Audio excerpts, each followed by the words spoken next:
Bon bah nickel. Allez, let's go. Bonsoir, je m'appelle Nicolas, je vais parler très vite parce que j'ai plein de choses à vous raconter. Je suis responsable produit chez Golem et juste un peu de corporate avant que je vous raconte une histoire. Golem, on est une boîte rennaise, c'est la petite hermine qui est là-haut.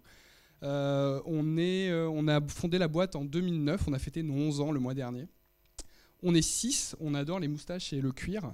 Et on est éditeur de logiciels en fait, donc on développe 2 produits. Il y en a un pour lequel vous nous connaissez sûrement, ça s'appelle Golem Crowd. On a eu un Emmy Award scientifique pour ça l'année dernière.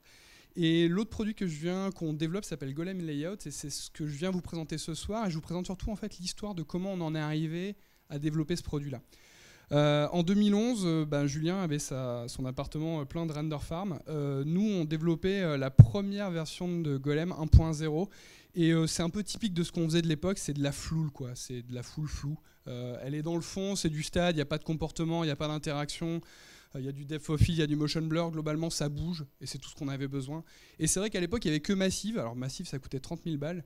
Il fallait un artiste hyper balèze pour l'utiliser. Et c'est vrai que pour faire de la pub, donc ça c'est en l'occurrence c'est Micros, notre premier client, et c'est un de nos tout premiers projets. Et pour faire du stade, on n'a pas envie de sortir Massive. Donc on a commencé comme ça, et 9 ans plus tard, 123 releases, puisqu'on en a fait une hier, 123 releases, des centaines de clients et des centaines de films. On fait du Marvel. Là, en l'occurrence, c'est Thor avec Method Studio. Et là, par contre, il y a tout. On a des persos qui font la moitié de l'écran. On a du close, on a de la bataille, on a de l'interaction, on a du ragdoll, on a des évitements. Et ça tient la route. Le workflow pour en arriver là, il est hyper facile. Et surtout hyper classique. D'ailleurs, on dit simulation de foule. Tout est dans le titre, en fait. Donc, on ne s'est pas posé de questions. Massive, il faisait de la simulation. Nous, on est arrivé, on fait pareil, on fait de la simulation. Donc on a un plugin dans Maya et on fait son perso dans Maya, on fait ses amis dans Maya, on règle des comportements des cerveaux, vous appelez ça comme vous voulez. Et on lance le calcul, on attend, ça fait des résultats, c'est jamais le bon résultat, on change les paramètres, on relance, on change les paramètres, on relance, bref, on itère. Et quand on est content avec son itération, on exporte ça dans un cache de simulation, c'est le petit truc orange qui est ici. Et en gros, mon cache de simulation, c'est des postures. Ça n'a pas de sens quand on fait de la foule d'exporter de la géométrie. On va générer des terras de data et ce sera pas du tout gérable. Donc on génère juste des postures, orientation, position des joints. Et ça veut dire que derrière, on a aussi un plugin dans les moteurs de rendu qu'on supporte, donc Renderman, V-Ray, Guerilla en l'occurrence. Je suis désolé Cyril, j'ai changé la couleur de ton logo, ça allait pas avec ma charte en fait. Donc je l'ai mis bleu. Mais du coup, on a un plugin pour ces moteurs de rendu qui est capable de lire mes postures d'un côté, lire mes persos de l'autre et générer la géométrie à la demande. On appelle ça du rendu procédural. Sauf que pendant ce temps, en fait, il y a Framestore qui fait Guitar Hero Live. Ça, c'est en 2015. Il venait juste de finir Gravity. Et en fait, Guitar Hero Live, c'est 6 heures de contenu. Dans chaque frame, il y a de la foule. Ça va de 4000 à 80 000 personnes. Les shots, ils se font 4 minutes non-stop. C'est un one-shot, en fait. Chaque chanson, en fait, c'est un shot entier. Guitar Hero Live, en fait, vous jouez devant avec un band, c'est filmé. Il y a des acteurs devant et le reste, c'est de la full CG. Pour Framestore, c'est le plus gros projet qu'ils ont à l'époque. C'est ingérable en termes de tout, en fait. Et je vais en dailies avec eux. Et les dailies, c'est... donc il y a une image comme ça, 80 000 personnes dessus. Et le réalisateur, il fait « Ah, la fille qui est là, je voudrais bien qu'elle ait un t-shirt bleu. Rajoute-moi un drapeau là, mets-moi moins de gens ici, mets-moi plus de gens là-bas. » Et le mec, dans du jeu, c'est le même artiste qui est censé réouvrir sa scène avec 80 000 persos. Il y a 6000 frames dans le shot. Il change 2 trucs. Il relance la simulation. Ça, c'est sa journée, en fait. Enfin, c'est ses journées pendant des mois et des mois. Du coup, on se dit, c'est trop bête, quoi. On est sur ce workflow-là, on regarde ce que fait Massive, en l'occurrence. Massive, ils font, non, je vois pas le problème. Nous, on se dit, mince, c'est trop con parce que ici, ça, c'est un cache de simulation, c'est des postures. Est-ce qu'on pourrait pas venir ajouter un petit outil qui vient après la simulation pour aider les gens à fixer des trucs? On part comme ça, en fait, on part avec un petit tool de retake, un petit plugin qui paye pas de mine, où ça permet de killer des persos, prendre des persos, les translater. Comme on les translate et qu'ils sont plus à la même position, ça s'adapte au sol. On rajoute des choses comme ça, et toutes ces opérations, alors c'était un peu le thème de la soirée, les layers, et nous aussi on les sauve dans des layers non destructifs, c'est-à-dire que vous avez votre cache de simu, vous faites vos petites opérations, et tout ça, en fait, ça vient se réappliquer par-dessus la foule. Donc si à un moment il y a besoin de changer le cache et que vous avez fait plein d'opérations de modification, il n'y a pas de problème en fait, ça se réapplique derrière.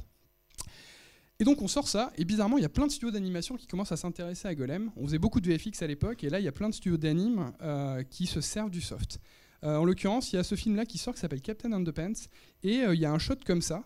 Et ce shot, il est vraiment très chouette. Il n'est pas animé, donc vous ne voyez pas en action, mais là, les enfants, ils font plein de choses différentes. Ils font la queue, ils sont en train d'acheter des ballons, de la barbe à papa. Et ça, pour un soft de foule, c'est le pire scénario possible, parce qu'un soft de foule, on met des règles générales, on lance la simu, et les gens font à peu près la même chose avec un peu de variation. Là, tout le monde fait un truc différent. Donc du coup, on demande au studio, on fait mais comment vous avez fait ça? Et ben on a fait, alors ils nous expliquent, les animateurs font des animes. On a fait des simulations avec un perso, une anime, on a exporté ça sur 300 frames. On a fait plein. Et après, on a utilisé votre tool de retake là, qui est vraiment super. On a placé les persos à la main. L'avantage, c'est que du coup, on a pu prendre des juniors artistes qui connaissaient rien à Golem. Ils avaient le directeur artistique ou le réalisateur par-dessus l'épaule qui leur disait ah, mais moi plus d'enfants par là, par-ci, par là. Et du coup, l'interactivité, l'itération beaucoup plus rapide et pas besoin surtout d'avoir des gens formés à créer des behaviors et des cerveaux. Sauf que en fait, moi ça me dérangeait cette idée de dire ok, vous êtes passé par le moteur de simu pour faire un cache avec un perso, vous avez fait ça des centaines de fois, donc faire de la simulation pour mettre un perso, c'est vraiment trop dommage. Donc on s'est dit on va vous aider un petit peu là-dessus. Donc on a changé un petit peu le workflow, on a fait un tool qu'on appelle AutoConvert. Le vrai nom officiel c'est le Golemisator, mais dans le slide j'ai mis AutoConvert, ça rentrait pas sinon. L'idée du Golemisator, c'est que là quand même vous avez des postures et là vous avez des postures. Genre, on pourrait pas juste prendre les postures et les convertir dans le format Golem, et c'est exactement ça que ça fait. C'est-à-dire que le studio, aujourd'hui, il n'a plus besoin de passer par de la simulation. Il peut juste prendre sa keyframe Maya, et il appuie sur un bouton, et pouf, ça fait un cache Golem. Du coup, hop, on en profite pour... je vous montre à quoi ça ressemble, parce que là, pour le moment, je vous raconte des choses. Mais... Donc ça, c'est à quoi ressemble notre outil de layout aujourd'hui. Donc ça, c'est des persos Maya animés, keyframés, un truc classique. On les prend, on les sélectionne, et on en fait un cache Golem. Et une fois que ça devient un cache Golem, ça devient accessible dans un système de librairie, donc on peut venir faire des presets.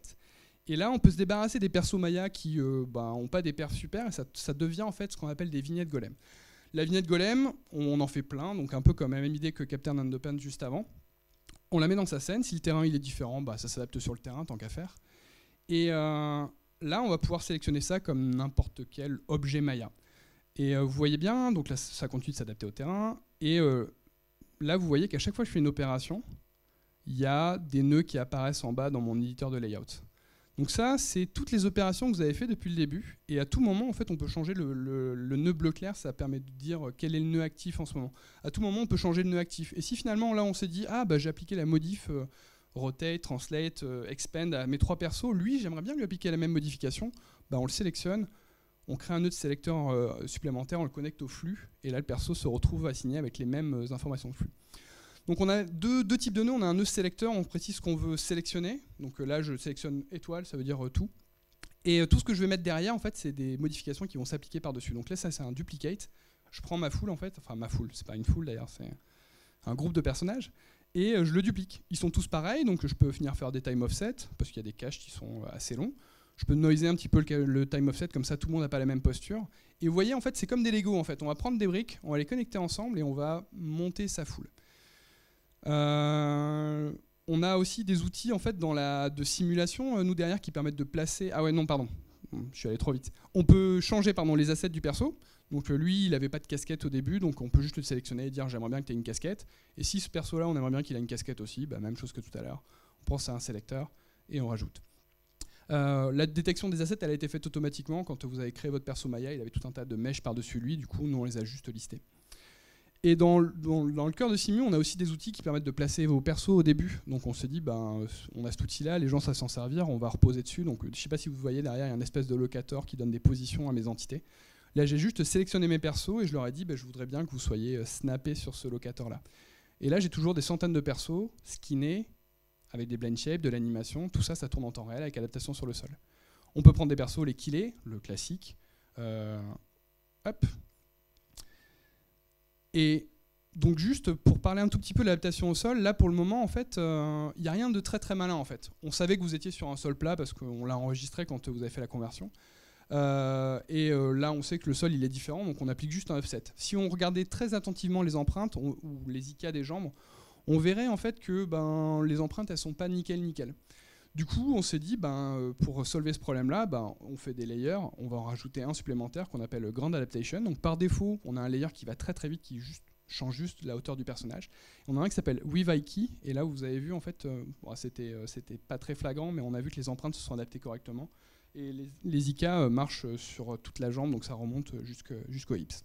Et dernière chose, quelque chose qui est très très important en fait, surtout en animation, c'est que parfois on a besoin de promoter un personnage. Il y a un personnage qui vient de la foule, et il est très près de la caméra, et le réalisateur veut vraiment en faire quelque chose de très particulier, il veut donner une intention. Quand on veut faire ça dans des workflows traditionnels, il faut généralement exporter ce personnage-là en FBX, le réimporter sur le rig de l'animation, ou alors le supprimer et un animateur prend le pas.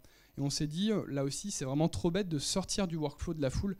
Donc on va fournir un nœud qu'on appelle le nœud de rig. Alors là, je suis désolé, c'est des locateurs Maya, Cyril, on n'a pas encore ton système à l'intérieur.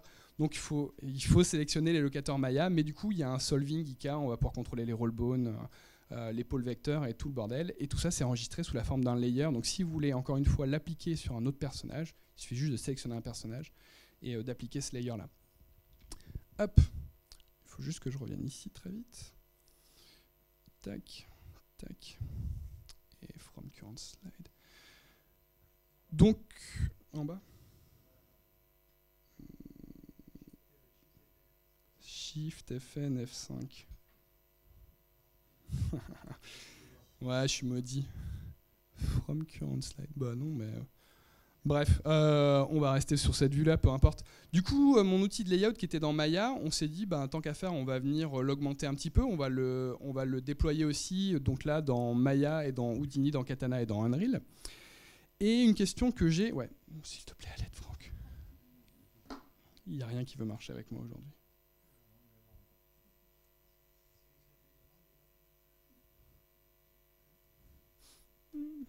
Il y a... T'es en shift qui... Ouais, écoute, c'est pas grave.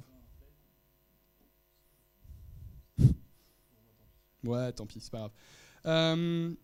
Du coup, quand on voit ça, on se dit, ah, ça a l'air un peu magique quand même tout ça. Elle est où la limite? Parce que mon premier slide, c'était la simulation, c'est pour les 3 petits points à vous de compléter. Où est-ce qu'on met la limite aujourd'hui entre le layout et... parce qu'on a 2 produits, à quel point est-ce qu'en fait, ça se marche l'un sur l'autre? J'ai pas la réponse en fait. Tout simplement, aujourd'hui on l'a pas parce que le produit, ça fait 2 ans qu'on le développe et en fait on sait pas. On n'a pas encore le recul nécessaire là-dessus. Il y a des choses qu'on peut faire qu'en simulation. Je dis la simulation, c'est pour les 3 petits points, mais il y a quand même des choses. Le close, le ragdoll, l'avoidance, il y a plein de choses en fait. Vous ne pourrez pas le résoudre autrement qu'avec de la simulation et ça pourra pas l'enlever. Par contre, la vitesse d'itération qu'on peut avoir, le contrôle artistique, ça c'est quelque chose que vous pouvez avoir qu'en layout. Et au milieu, il y a cette espèce de zone floue où il y a des choses qu'on peut faire dans les deux. L'adaptation au sol, regarder quelque part avec une intention, l'interaction parce que le soft de simulation, il tourne temps réel avec des milliers de personnages. Donc le mieux en fait, c'est de voir qu'est-ce que font nos clients aujourd'hui. Vous avez vu tout à l'heure dans notre démo reel, on a fait la saison 7 de Game of Thrones, enfin les gens d'El Ranchito ont fait, hein, nous on les a regardés et on les a applaudis à la fin. Juste, je vais vous montrer en fait. Donc, pardon, ça c'est leur librairie à eux. Et je sais pas si vous avez vu cet épisode-là, ça s'appelle The Frozen Lake, l'épisode de Game of Thrones. Il y a 20 minutes où il y a de la foule tout le temps. Ça va jusqu'à 25 000 persos. Et en fait, à la fin, ils ont fait 250 shots. Un tiers, c'est de la simulation pure. Et les 2 autres tiers, c'est du layout pur. Et c'est des persos qui sont vus de très très très près à l'écran. Ça a pris 2 mois de boulot à 2. Ils ont été 2 pour faire 20 minutes dans Game of Thrones. 2, un expérimenté et l'autre un junior qui sortait de l'école qui avait été formé par le mec expérimenté. Et en fait, ce que vous voyez, c'est que dès qu'il y a de l'interaction avec le dragon, la physique, le feu, les mecs qui tombent dans la flotte, ouais, c'est de la simulation, on peut pas s'en passer. Par contre, tout le reste, les gens qui sont autour, où il n'y a pas trop de collisions, là, les gens qui sont sur la colline, ça c'est du layout pur en fait. Ils ont fait une simu à un moment, où ils ont fait un placement à un moment. Comme il y a l'adaptation au sol, il y a tout ce qu'il faut en fait, ils ont juste pris leur cache, ils les ont mis comme il faut et c'était fait quoi. Hop. Et c'était mon dernier slide. Voilà, si vous avez des questions. Super, merci.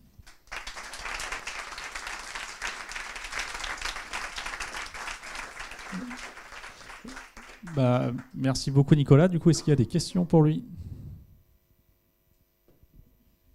Cette foule. Alors, moi, je suis allé chercher les pizzas qui sont arrivées, donc j'ai pas eu le temps de réfléchir à une question.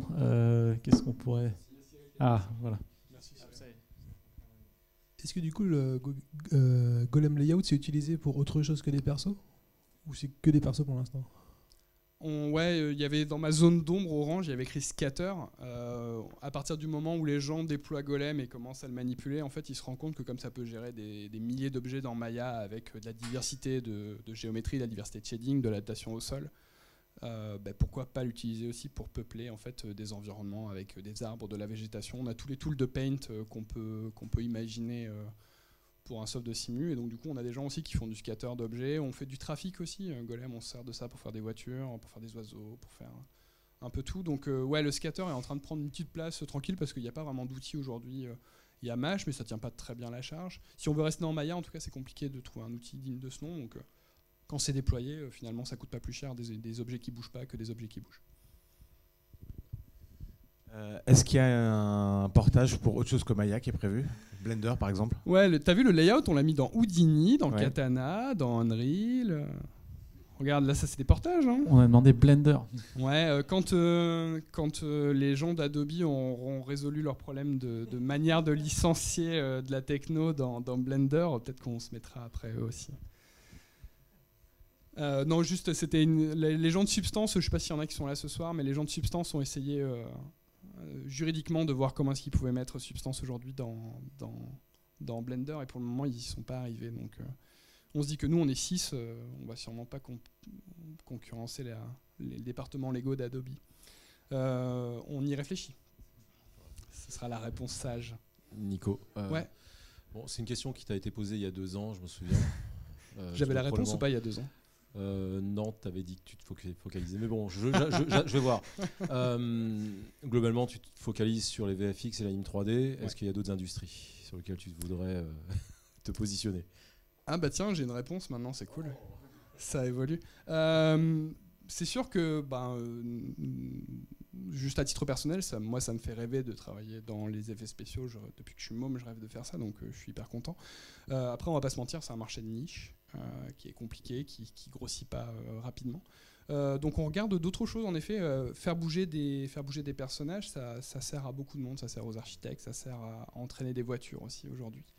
Et je parlais de trafic, je parlais de gens qui se déplacent et qui sont intelligents. Ouais, les constructeurs de voitures ont besoin d'entraîner aujourd'hui des voitures autonomes, par exemple. Ils ont des départements VFX, ces gens-là, par exemple. Donc on regarde un petit peu, nous aussi, qu'est-ce qu'on peut faire. Comment on peut leur améliorer la vie, en tout cas. Bon, ouais, super, merci beaucoup. On va pouvoir enchaîner sur la dernière présentation.